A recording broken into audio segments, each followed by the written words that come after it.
कुठे चालली? मी माझी कफे आहे.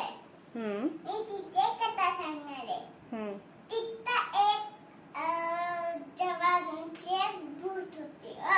ती बी चांगली. तिला ना असं पैची याद यायची.